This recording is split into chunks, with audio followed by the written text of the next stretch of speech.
News reports state that only 303 individuals have formally applied to participate as victims in the case involving former President Rodrigo Duterte before the International Criminal Court. The ICC registry itself described the number as limited when compared with a potential pool of victims. That immediately raises two legal questions: fair, legitimate, and unavoidable. Does 303 complainants constitute crimes against humanity? Enough na ba yan to build a case? From a purely doctrinal standpoint, under the Rome Statute, the answer is yes, in theory. Statute does not require a minimum number of victims. Crimes against humanity are defined by widespread or systematic attacks against civilians carried out pursuant to a state or organizational policy. The law focuses on pattern and policy, not raw arithmetic.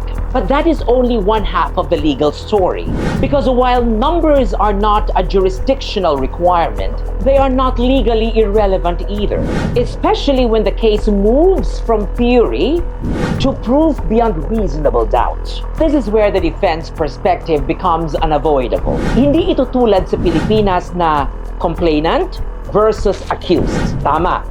This is prosecution versus the accused. But even in that structure, the strength of evidence matters, and scale is not just symbolic, it is evidentiary. For crimes against humanity, the prosecution must prove that the attack was truly widespread or systematic, that it was directed against civilians as civilians, that it was linked to a state policy, not isolated criminal acts.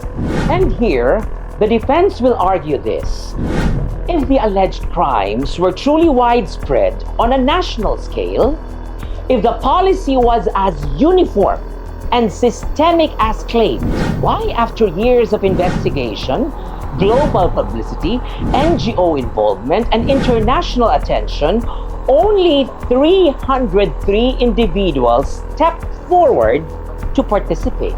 This is not victim blaming. This is evidentiary scrutiny.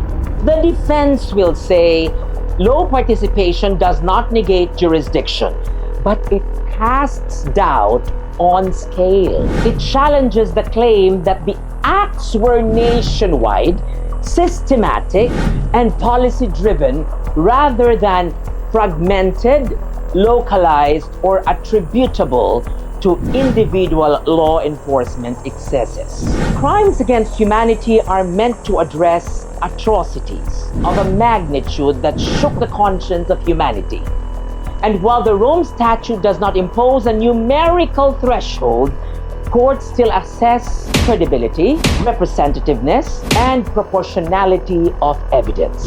Sa dulo, hindi sapat ang sabihing pwede sa batas. The real question is, kaya bang patunayan lampas sa alinlangan ang lawak at sistema ng krimen?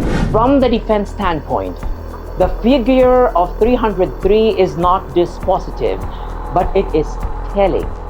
It is a fact that invites skepticism, not dismissal. And in international criminal law, skepticism favors the accused. Because when liberty, legacy, and sovereign leadership are on trial, the standard is not political outrage, it is proof.